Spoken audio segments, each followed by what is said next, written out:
Perumpamaan tentang seorang penabur.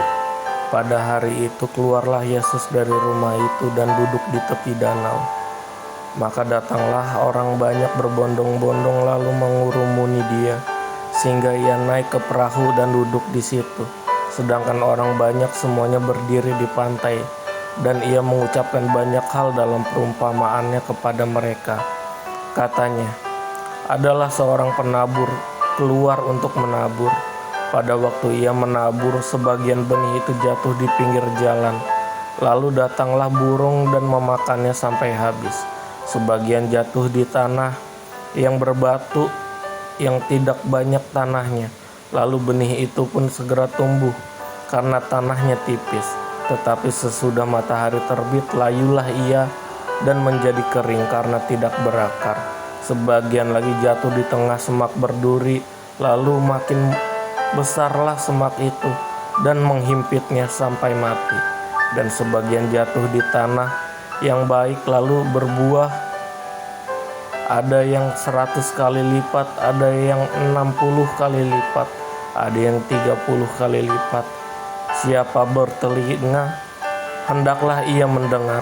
Maka datanglah murid-muridnya dan bertanya kepadanya, mengapa engkau berkata-kata kepada mereka dalam perumpamaan? Jawab Yesus, kepadamu diberikan karunia untuk mengetahui rahasia kerajaan sorga, tetapi kepada mereka tidak. Karena siapa yang mempunyai kepadanya akan diberi, sehingga ia berkelimpahan. Tetapi siapa yang tidak mempunyai, apapun juga yang ada padanya akan diambil daripadanya. Itulah sebabnya aku berkata-kata dalam perumpamaan kepada mereka, karena sekalipun melihat mereka tidak melihat, dan sekalipun mendengar mereka tidak mendengar dan tidak mengerti. Maka pada mereka genaplah nubuat Yesaya yang berbunyi, kamu akan mendengar namun tidak mengerti, kamu akan melihat dan melihat namun tidak menanggap. Sebab hati bangsa ini telah menebal, dan telinganya berat mendengar, dan matanya melekat tertutup, supaya jangan mereka melihat dengan matanya, dan mendengar dengan telinganya, dan mengerti dengan hatinya, lalu berbalik sehingga aku menyembuhkan mereka. Tetapi berbahagialah matamu karena melihat dan telingamu karena mendengar. Sebab aku berkata kepadamu, sesungguhnya banyak nabi dan orang benar ingin melihat apa yang kamu lihat, tetapi tidak melihatnya, dan ingin mendengar apa yang kamu dengar, tetapi tidak mendengarnya. Karena itu, dengarlah arti perumpamaan penabur itu kepada setiap orang yang mendengar firman tentang kerajaan sorga, tetapi tidak mengertinya.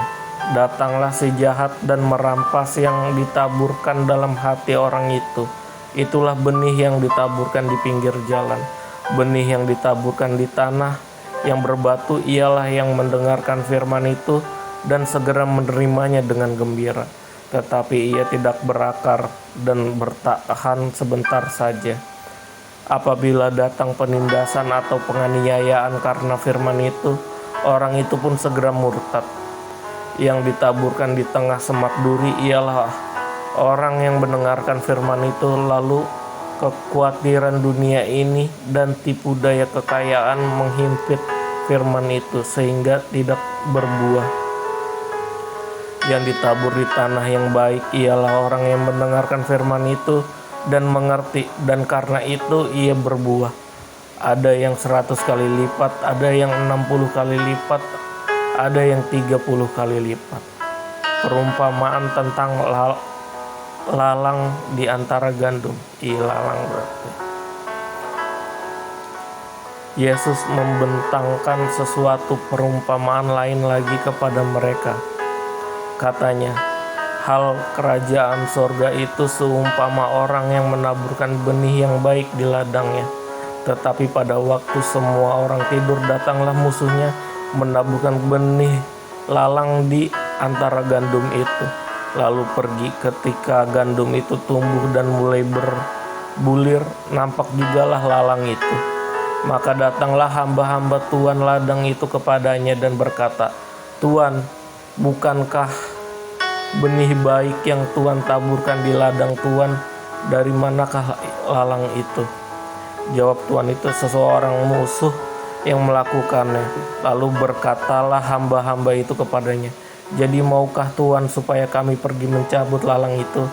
Tetapi ia berkata, "Jangan, sebab mungkin gandum itu ikut tercabut pada waktu kamu mencabut lalang itu. Bukanlah keduanya tumbuh bersama sampai waktu menuai. Pada waktu itu aku akan berkata kepadamu, para penuai, kumpulkanlah dahulu lalang itu dan ikatlah berkas-berkas untuk dibakar. Kemudian kumpulkanlah gandum itu ke dalam lumbungku." Perumpamaan tentang biji sesawi dan ragi. Yesus membentangkan suatu perumpamaan lain lagi kepada mereka. Katanya, "Hal kerajaan sorga itu seumpama biji sesawi yang diambil dan ditaburkan orang di ladangnya. Memang biji itu yang paling kecil dari segala jenis benih, tetapi apabila sudah tumbuh, sesawi itu lebih besar daripada sayuran yang lain, bahkan menjadi pohon sehingga burung di udara datang bersarang pada cabang-cabangnya." Dan ia menceritakan perumpamaan ini kepada mereka. "Hal kerajaan sorga itu seumpamanya ragi yang diambil seorang perempuan dan dia adukkan ke dalam tepung terigu 3 sukat sampai kamir seluruhnya." Semuanya itu disampaikan Yesus kepada orang dalam perumpamaan, dan tanpa perumpamaan suatu pun tidak disampaikannya kepada mereka, supaya genaplah firman yang disampaikan oleh nabi, "Aku mau membuka mulutku mengatakan perumpamaan, aku mau mengucapkan hal yang tersembunyi sejak dunia dijadikan." Penjelasan perumpamaan tentang lalang di antara gandum. Maka Yesus pun meninggalkan orang banyak itu lalu pulang. Murid-muridnya datang dan berkata kepadanya, "Jelaskanlah pada kami perumpamaan tentang lalang di ladang itu." Ia menjawab katanya, "Orang yang menaburkan benih baik ialah Anak Manusia. Ladang ialah dunia. Benih yang baik itu anak-anak kerajaan dan lalang anak-anak si jahat. Musuh yang menaburkan benih lalang ialah iblis. Waktu menuai ialah akhir zaman, dan para penuai itu malaikat. Maka seperti lalang itu dikumpulkan dan dibakar dalam api, demikian juga pada akhir zaman Anak Manusia akan menyuruh malaikat-malaikatnya, dan mereka akan mengumpulkan segala sesuatu yang menyesatkan dan semua orang yang melakukan kejahatan dari dalam kerajaannya. Semuanya akan dicampakkan ke dalam dapur api. Di sanalah akan terdapat ratapan dan kertakan gigi. Pada waktu itulah orang-orang benar akan bercahaya seperti matahari di dalam kerajaan Bapa mereka. Siapa bertelinga, hendaklah ia mendengar. Perumpamaan tentang harta terpendam dan mutiara berharga. Hal kerajaan sorga itu seumpama harta yang terpendam di ladang, yang ditemukan orang, lalu dipendamkannya lagi. Oleh sebab sukacitanya, pergilah ia menjual seluruh miliknya, lalu membeli ladang itu. Demikian pula hal kerajaan sorga itu, seumpama seorang pedagang yang mencari mutiara yang indah. Setelah ditemukannya mutiara yang sangat berharga, ia pun pergi menjual seluruh miliknya, lalu membeli mutiara itu. Perumpamaan tentang pukat.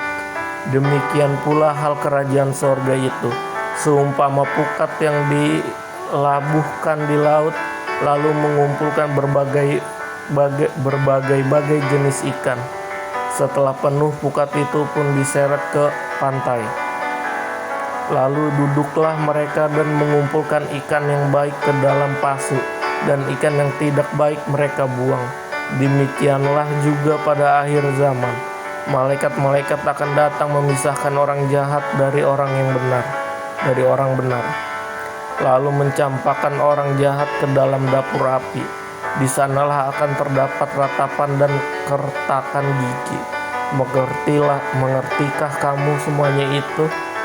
Mereka menjawab, ya kami mengerti. Maka berkatalah Yesus kepada mereka, karena itu setiap ahli Taurat yang menerima pelajaran dari hal kerajaan surga itu seumpama tuan rumah yang mengeluarkan harta yang baru dan yang lama dari perbendaharaannya. Yesus ditolak di Nazaret. Setelah Yesus selesai menceritakan perumpamaan itu, ia pun pergi dari situ. Setibanya di tempat asalnya, Yesus mengajar orang-orang di situ di rumah ibadat mereka. Maka takjublah mereka dan berkata, dari mana diperolehnya hikmat itu dan kuasa untuk mengadakan mujizat-mujizat itu? Bukankah ia ini anak tukang kayu? Bukankah ibunya bernama Maria dan saudara-saudaranya Yakobus, Yusuf, Simon, dan Yudas?